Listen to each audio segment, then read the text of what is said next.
है सादर जय भीम। मैं मिशन गायिका बबीता भारती। और समाज में जो बदलाव हो रहा है उसको देख करके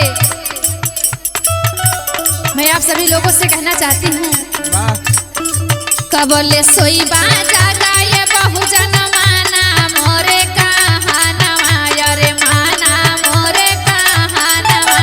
अशिक्षित बना संगठित रह संघर्ष करह बहुजनवा।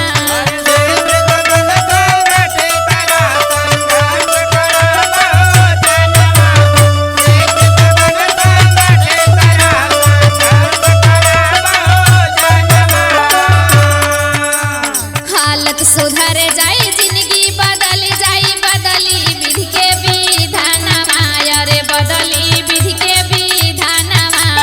वोट के दम पे सत्ता पे जे हदिन होई तो हर सानवा।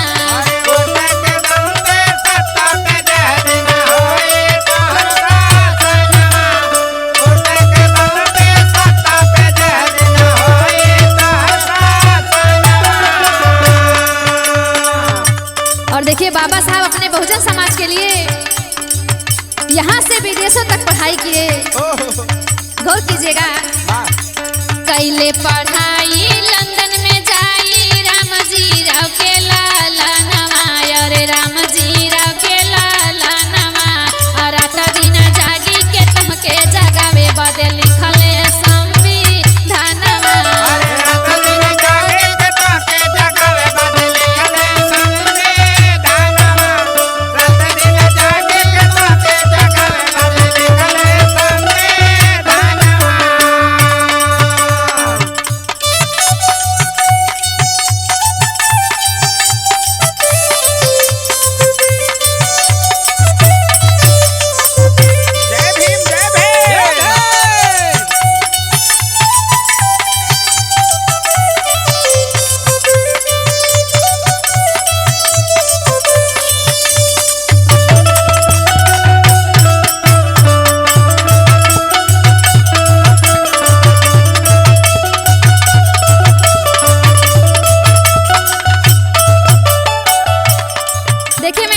समाज के लोगों से कहना चाहती हूँ, देखिए जब तक आप अपने बहुजन महापुरुषों के बारे में नहीं पढ़ेंगे तब तक कुछ भी नहीं पता चलेगा।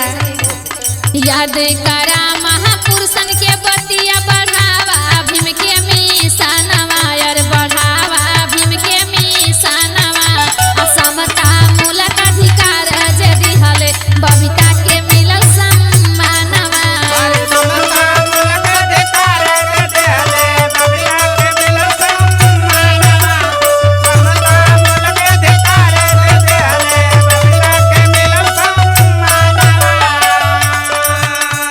कबले सोई जागा